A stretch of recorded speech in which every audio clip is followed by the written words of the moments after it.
Okay, so I believe you can hear me. So then we will continue the lesson now. So on to lesson 1B.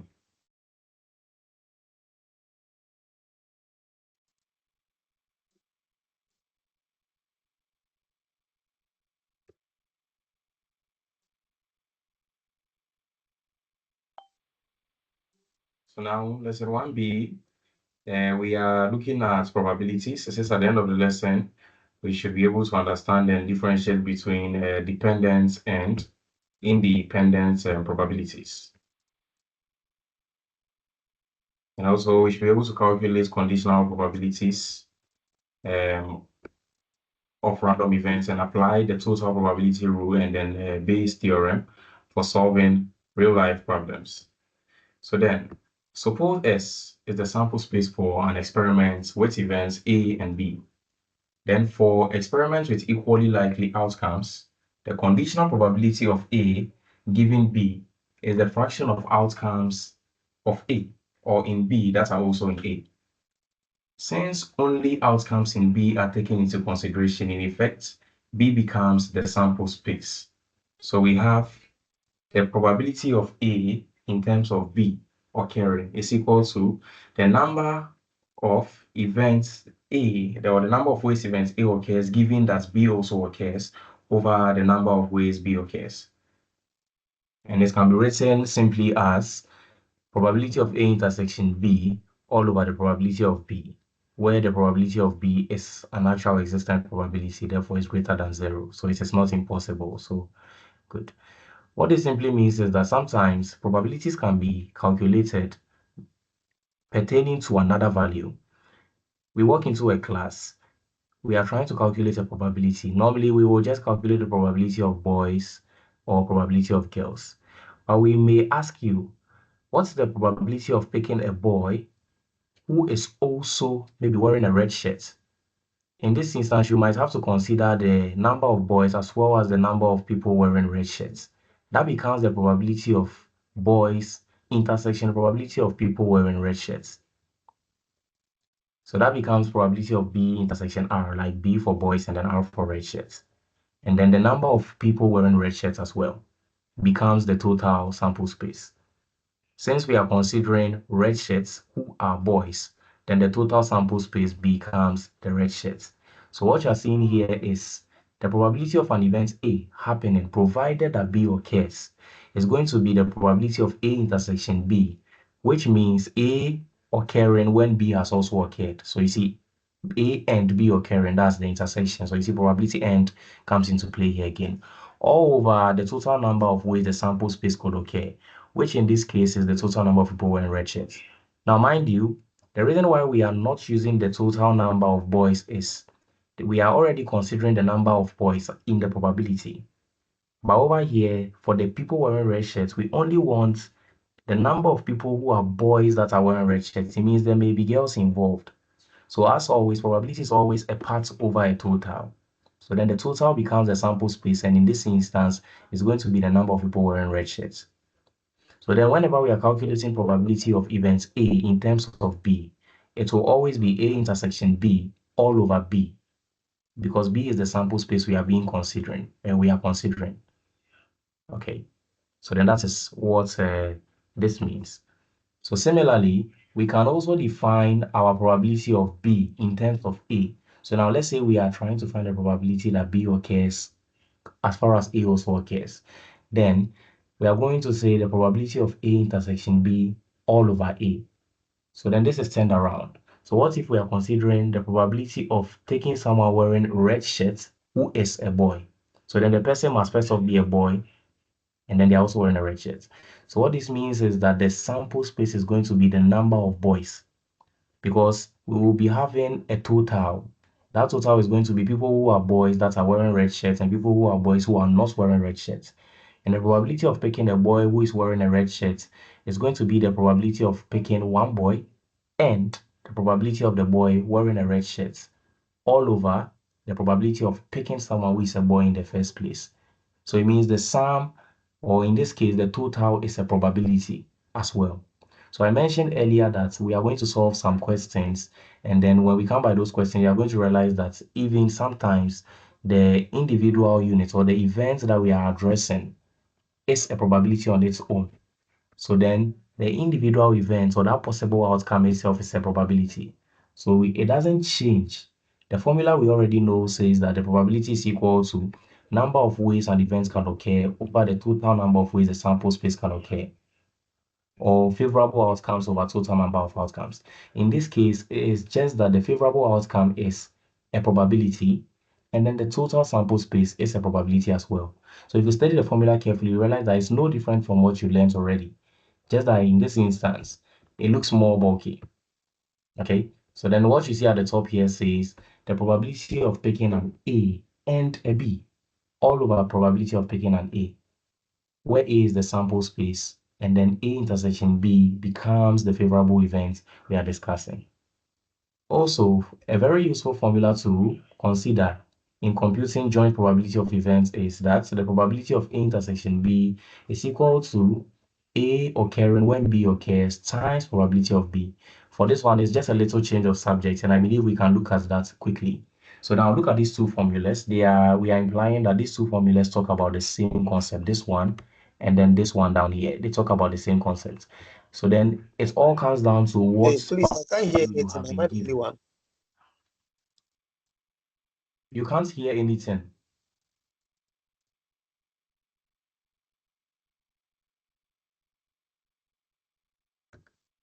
I think it's from his place. Oh, okay. People can clearly hear everything.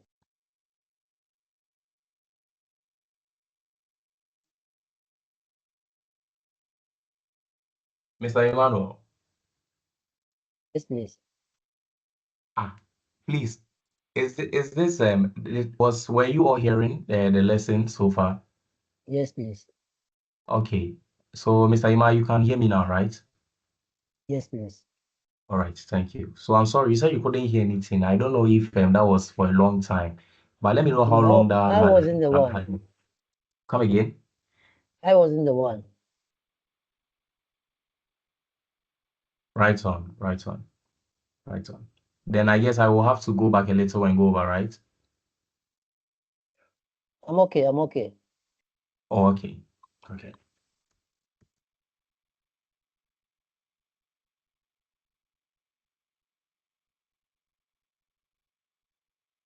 Okay. Let's get back into it. So then I was saying that we can, if you observe this, it says that there are two ways you may write this formula. The first one says the probability of A intersection B all over the probability of A. Inversely, you may express this as the probability of A in terms of B times the probability of B. The reason why this is that the first formula can be manipulated. This is just a change of subject. So it's basically a change of subject of this here that you are seeing happening down here. And then I want to demonstrate that so that we can see it and understand this quite well, and then manipulate the formula even without keeping both of them in mind, and just use it when it's needed. So let me share my board.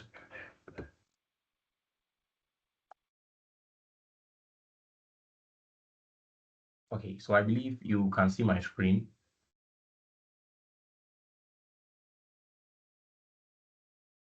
All right. But then according to the formula that we just looked at, it says that the probability of A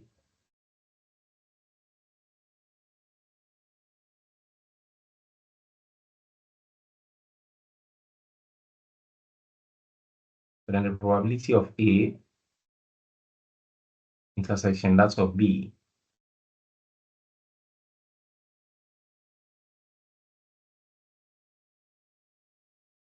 but then the probability of A in terms of B, so that's B stroke A,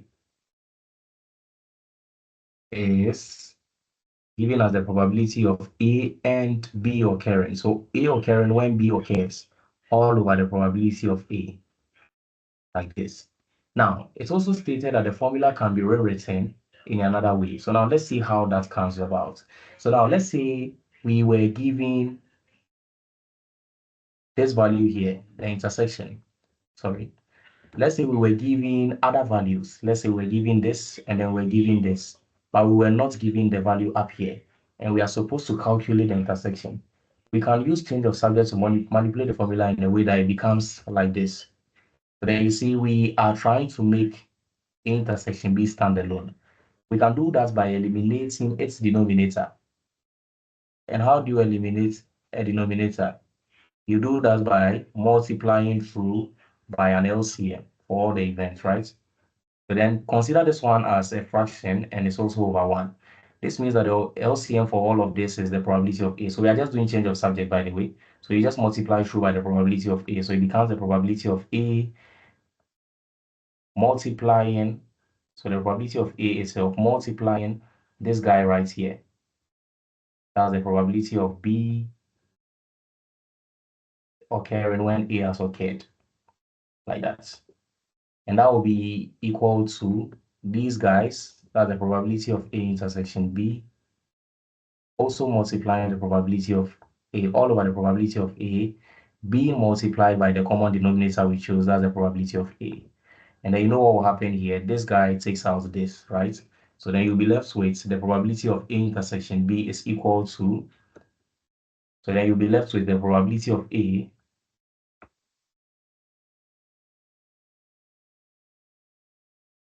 So you'll be left with the probability of A intersection B is equal to the probability of A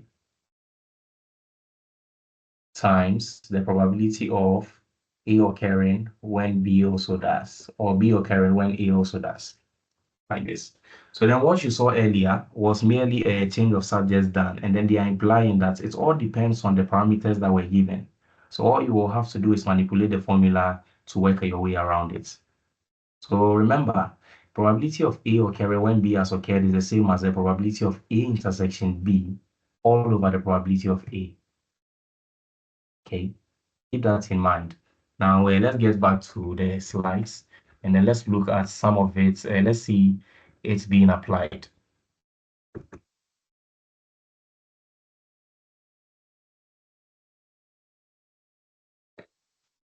So remember, if you have any questions, please do not hesitate to ask, okay? Just go ahead and then ask, and then we will take it from there.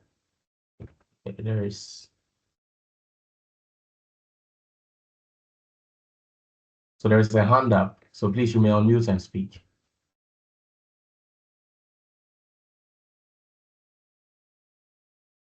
The person with their hand up. Yeah, Okay, Mr. Despo is there. Yeah, can you please go back to the page you were working on? All right, the formula, right? Yeah. Okay, let me share that quickly.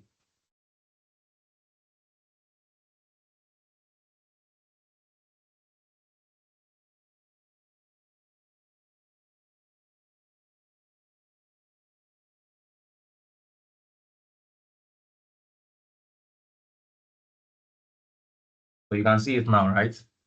Okay, so here's the board. Okay, so please ask the question. Yeah, so I think there's a mistake over here. The probability of A times the probability of A or B. It should have been the probability of B rather times.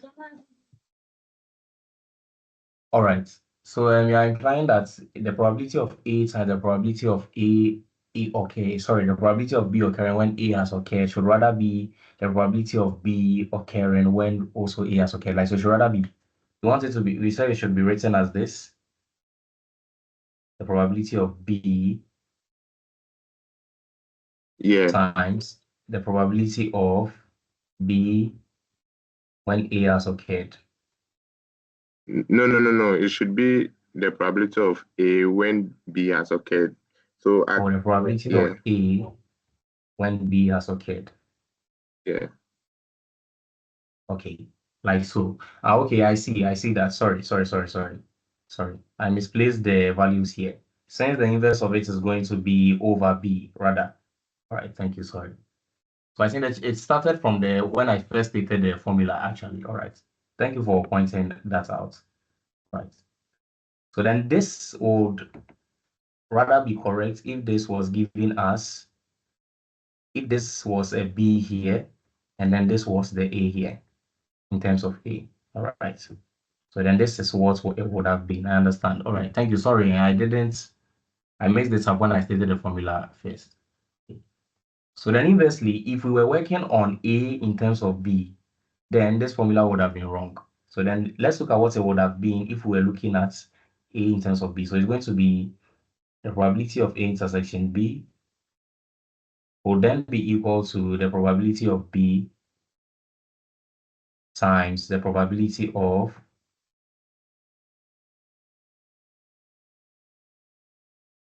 A occurring when B has occurred. Okay, so A in terms of B. Okay, so then last line being B. Okay, thank you for pointing that out. All right. So now let's get back to the slide.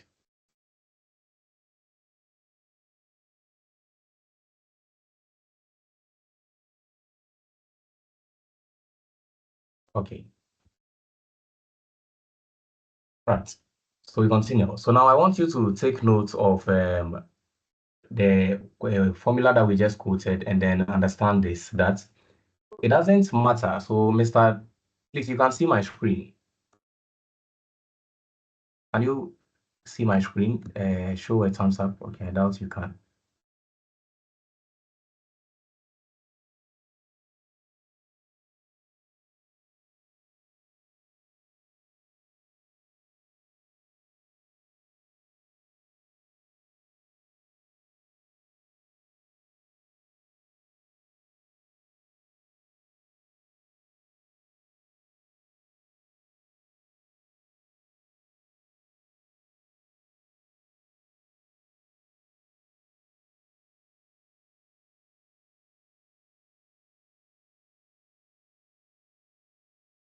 All right, so let's continue.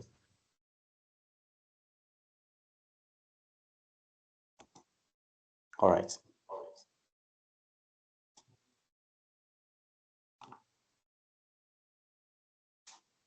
So, Mr. Desmond, and then please to all others. So now get back to it. So now if you observe this, you come to realize that when you are working for the intersection and then you manipulate the change of subjects, right?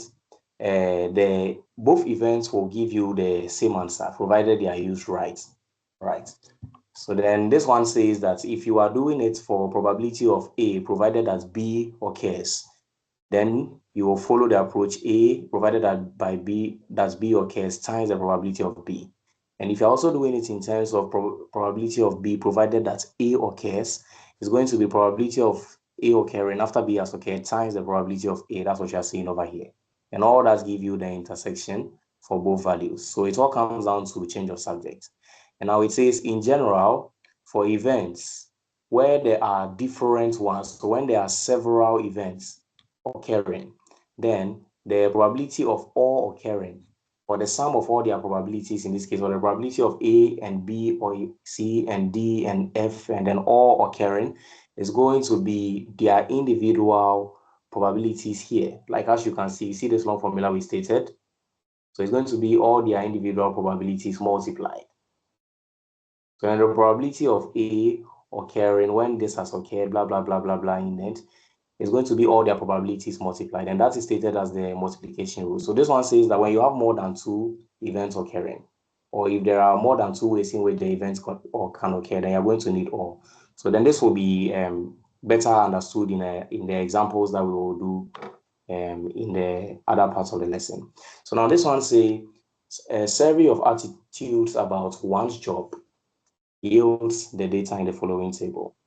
So now in the table, you can see that the jobs are bus drivers, lawyers, and then some of them are happy, some are unhappy, and then the totals are given.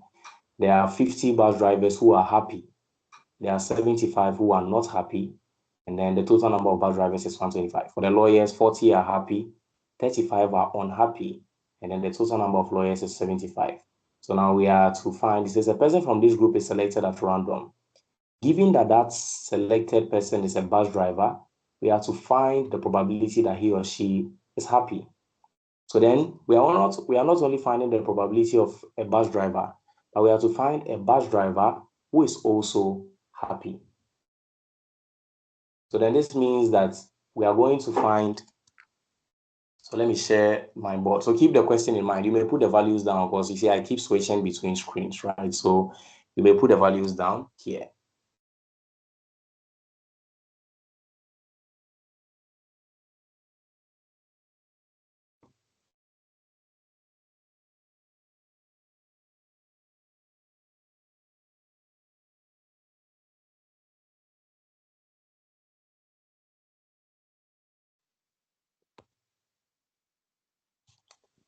Hello, please, am I audible?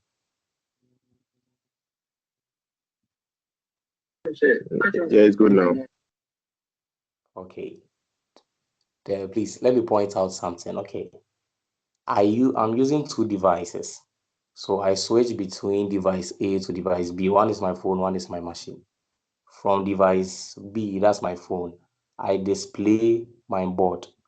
So please, if it happens that you are unable to hear or see what I am displaying, kindly unmute and point it out. I am begging you.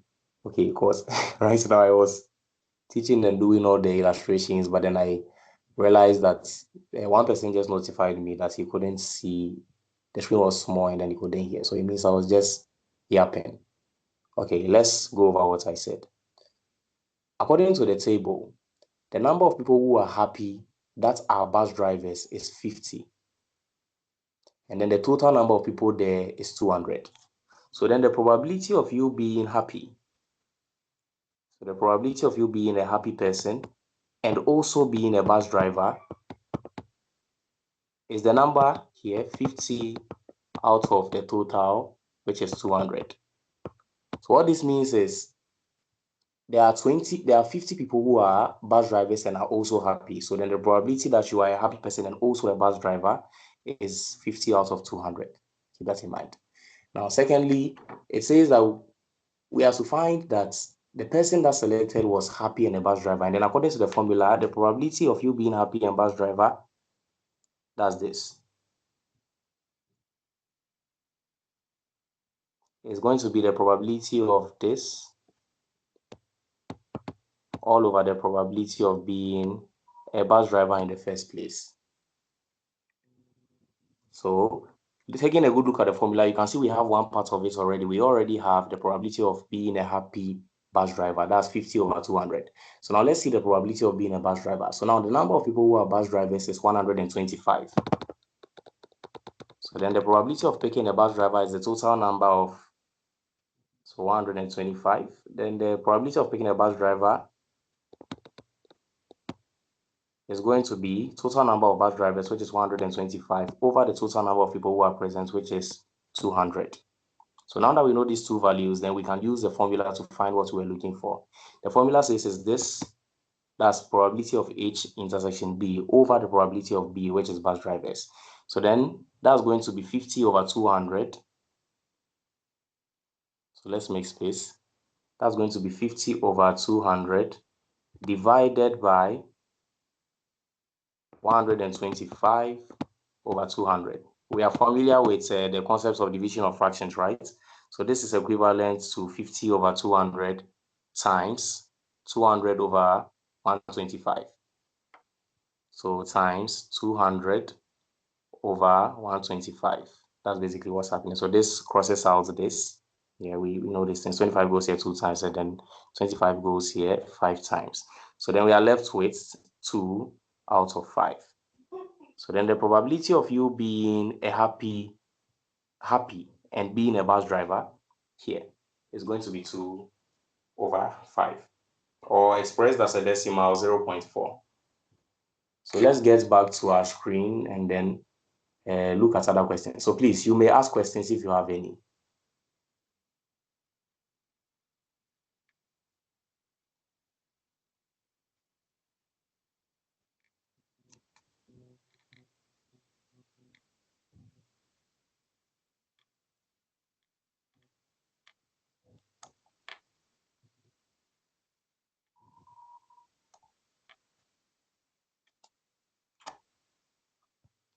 So please, are there any questions that we should address before we move on?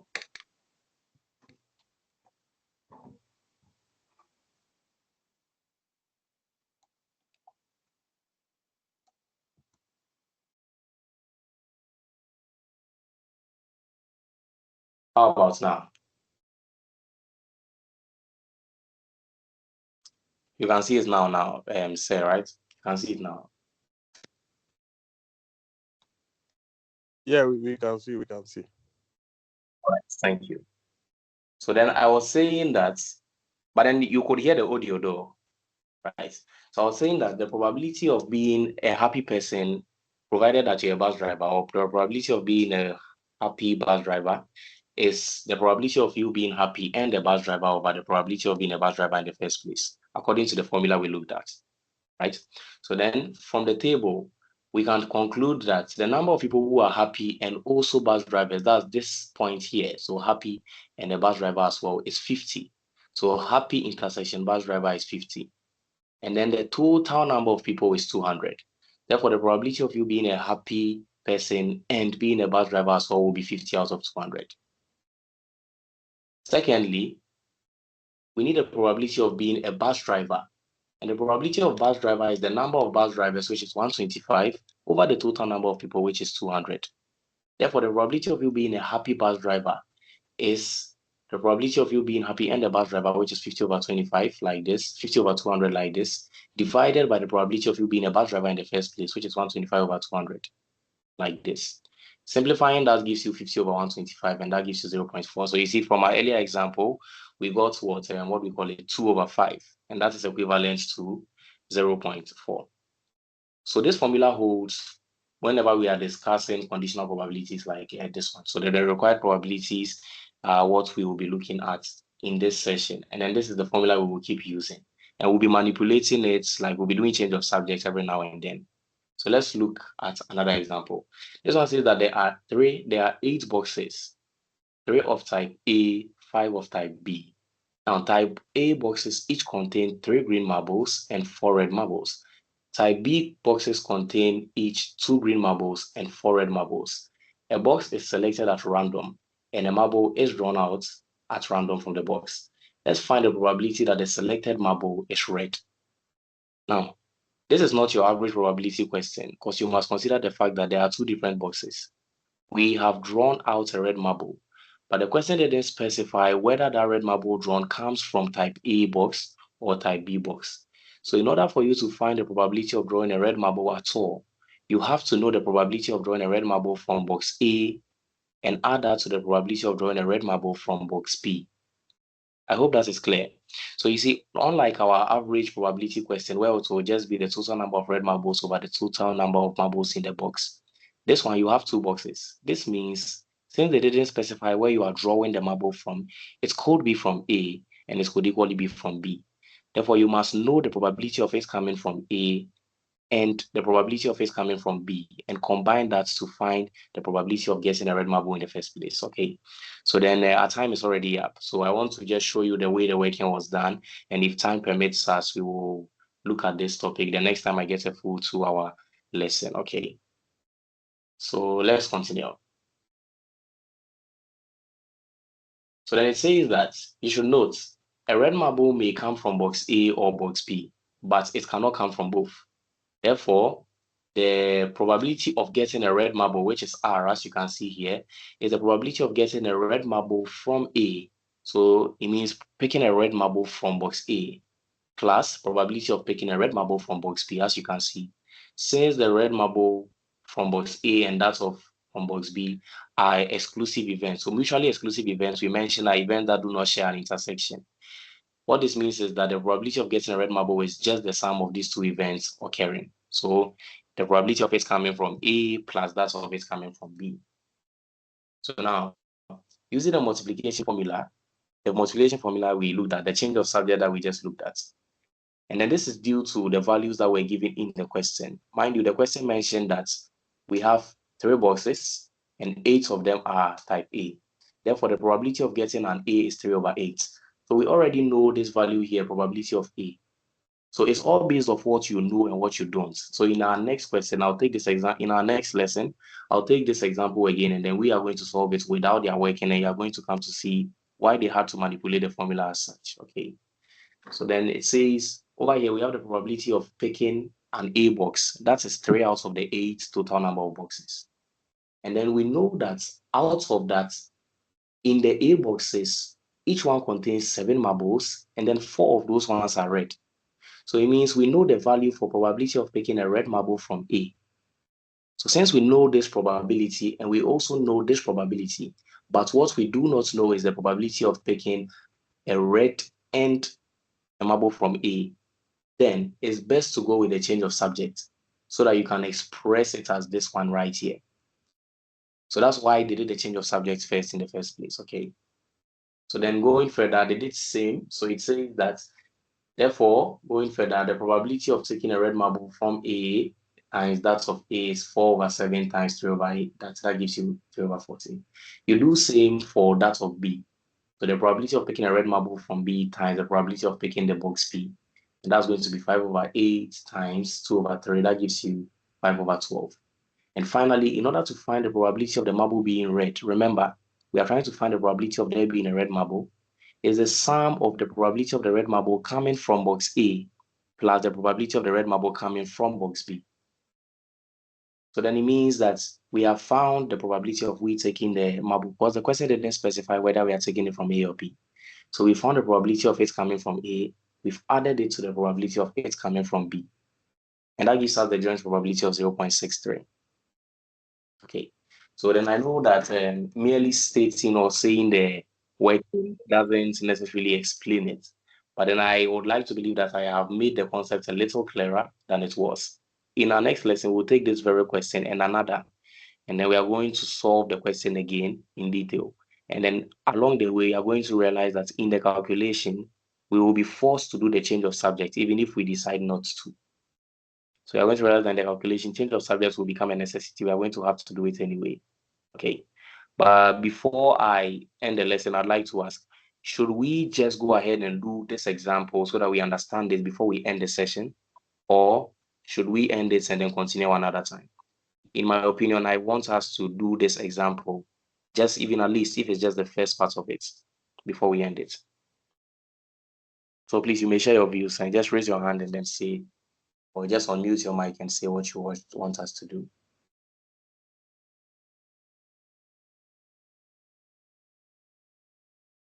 So please, let's just finish with this example and close the meeting. Thank you, Mr. Kayub. So please, are you all in favor of this? So Yeah.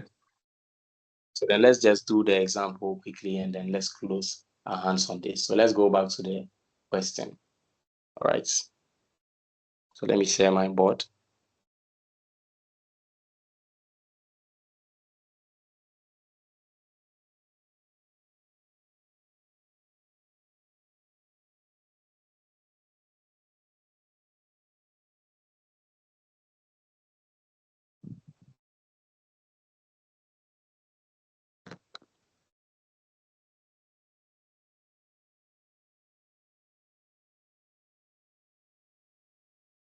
Right. So then the question says that there are 8 boxes. I can be heard, right? Let me see if I am muted or not. Yes. All right. Now I'm traumatized. I don't want to. Okay. So now let's go. So now the question says there are 8 boxes. 3 of them are type A boxes. 5 of them are type B boxes. Type A boxes each contain 3 green marbles and 4 red marbles. Type B boxes contain each 2 green marbles and 4 red marbles. A box is selected at random, and a marble is drawn at random from the selected box. Let's find the probability that that marble is red. So let's state all the parameters that are needed, shall we? So then we need to know the probability of picking a red marble. So that's the probability of picking a red marble like this. In order to find the probability of picking a red marble, we have to know the probability of picking a red marble that comes from box A. So it means we have to first pick box A and pick a red marble from box A, right? So that's going to be the probability of picking a box A and a red marble from box A. Don't forget that we might also, instead of picking box A, pick box B. So then it could also be that we rather picked box B and then the red marble came from box B. So then the probability we are looking for is the sum of these two events. So the probability of picking a red marble is the probability that that red marble comes from box A plus the probability that that red marble comes from box B, as you can see here. So now, we first have to find the probability of a red marble coming from box A. The first formula that we stated when we were doing these things was that the probability of an event such as this one, that's the probability of a red marble coming from A, is going to be probability of A R all divided by the probability of picking a box A in the first place, like this. So then, knowing this, let's go back to the question and see the parameters we have and the ones that we don't have. So now, first off, the question was specific and it's mentioned that there are 8 boxes. 3 of the boxes are type A. So this means that the probability of picking a type A box has been given already. So that's 3 out of 8 boxes, like this, right? So then the probability of picking a type A box has been given to be 3 out of 8 over here. So next one. It also mentions that in every type A box, there are 3 green marbles and 4 red marbles. So then it means the probability of picking a red marble inside the type A box, so the probability of picking a red marble inside the type A box is the number of red marbles in the type A box, which in this case has been given to be 3 over the total number of marbles in the box. That is 7. So now you can see clearly, if we insert these values into the formula, we have been given this guy right here, probability of A to be 3 over 8. And we've been given the probability of picking a red marble from box A over here. So then let's insert these values into the equation. And you're going to see that the change of subjects will come naturally. So then we have 3 over 8, 3 over 7. Let's keep them in mind because I'm going to clean.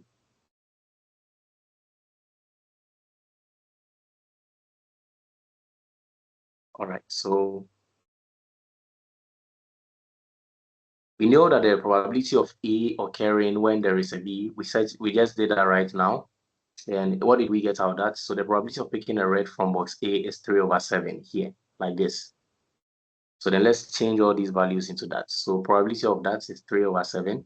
And we know that is equal to the intersection is the only thing we don't know. So that's the probability of A intersection R, right? And that is over the probability of picking a red box in the first place. And we know that there are 3 out of 8 red boxes. So then what do you do in this instance? It's basically change of subject. But even you can see this clearly. There are 2 different values or 2 fractions on opposite sides of the equal to sign. So what do? You cross multiply, right? So this is math that we are familiar with. So instead of going through the hassle of doing the change of subject, you just go ahead and do the cross multiplication. So then the cross multiplication is going to give you something like this. Your probability of A intersection R, so your probability of A intersection R will now be equal to this value here, which is 3 over 8, times this value up here, which is 3 over 7. Like that.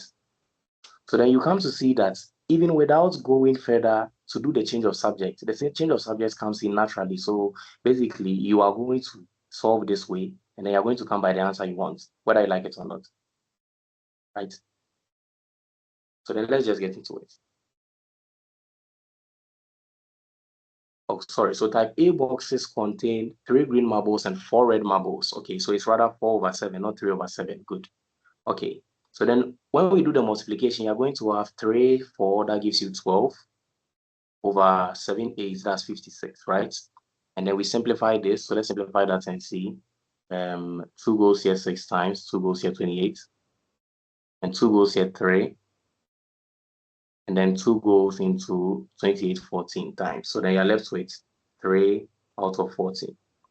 So then you see, even without doing the change of subject directly, that's why I said you do not need to know how to manipulate the formula. All you need to do is understand the concepts of making a particular value the subject.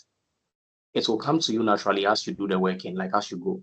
And these are luckily concepts that we are familiar with already. So all you need to do is apply that.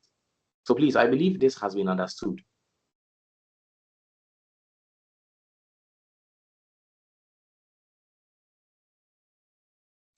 All right. Yes. Yes. Okay. So that was Mr. Kayu. Okay, so please, is Mr. Kayu the only one who has understood this so that I'll know where to start from the next time we meet? Yeah, I'm good. I'm good too. Mr. Desmond, all right. Okay. Hey, it looks like Mr. Desmond and Kayu are the only ones who are truly awake, but the rest are asleep. Easy, Charlie. After work stress. All right, understandable.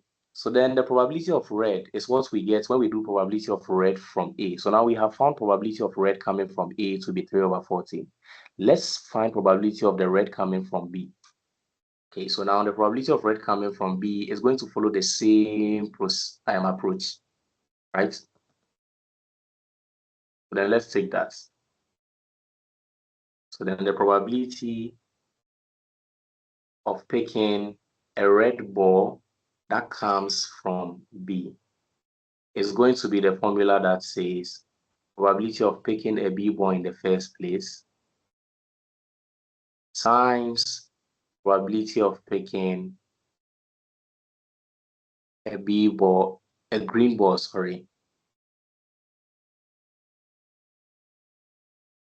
red ball, from B. So red, the marker doesn't get there. Okay, and bring it back a little. So probability of picking a red from B, like so. Good. So then this is what the formula is. So then this one is what you get when you change the formula first, or you manipulate the formula first before you do the working. So then our probability of red intersection B is going to be the probability of picking a box from B. According to the question, it says there are 5 of type B. So it says there are 8 boxes, 5 of type B. So the probability of picking a B is going to be 5 out of 8 times the probability of picking a red ball from B. According to the question, type B boxes each contain 2 green marbles, 1 red marbles, right? So then the probability of picking a red marble from type B is 4. What are the total number of marbles that are present in box B, which is 6? 4 red marbles, 2 green, that gives you 6, right? So then you have 4/6, simplify it to be 2/3. Let's go ahead and then break this down and see what the answer to this will be. So 5/4 is 20, and 6/8 is 48, right? Simplify this, and then you have 2 goes here, 10, 2 goes here, 24. Simplify that further, you have 5 out of 12, right? And then the two values that you have for this one is 5/12. And then the first one, when we work this, what did we get? So then this is the probability of picking a red ball from B. That's what you're seeing down here, 5/12. Please remind me of what we got when we did the first one. I think 3/14, right? So then the probability of you finding a red ball at all is going to be the probability of picking a red ball from A and then adding that to the probability of that red ball being from B, like this. And we know that the probability of a red ball coming from A is 3/14, and then the probability of the red ball coming from B is 5/12, right? And yes, I think it was 5/12. 5/12. And then we do what we know already about additions, right? You find your LCM for 14 and 12, and then you go ahead and then you add. Okay, so then in our slides, let's see what the answer to that was. So let me go back to sharing that. Okay.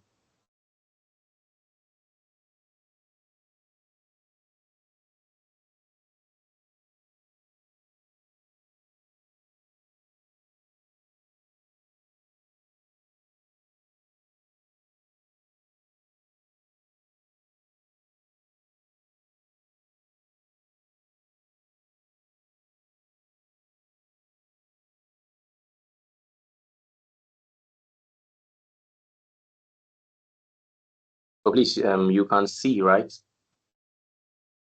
Yeah, we can see your screen. Thank you. So then let's see what the workings were. So now you see that explains clearly what was happening now. So then it says that we find the probability of it, just that the difference is they manipulated the formula from the get-go. And this is also a very reasonable approach because it makes everything quite simple and fast. Because you already know what you are looking for. Then they just went ahead and did it. And then finally 3/14 plus 5/12, you punch that in on your calculator, or you just go ahead and work it out, and then you get 0.63333 some points on it, and then that is the simplified form for the first question. The second question will also come, but I think we have gone too far into time. It's now 9:15. Okay. So then I would like to thank you all. Despite all the mishaps from today's lesson, you have been good listeners. You've been good students from start to finish. Thank you for all your cooperation and then the heads up you gave whenever there was a problem. We would like to prevent such occurrences in the future. Yes, I mentioned earlier that I'm using two devices, yes, and I'm using a stylus as well.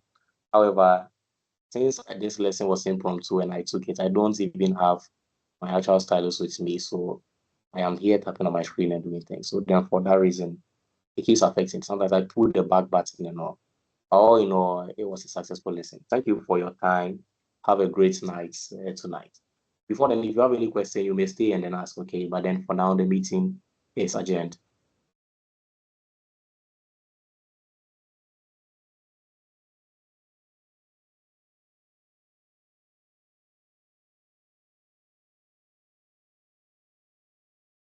All right. So then thank you and goodbye.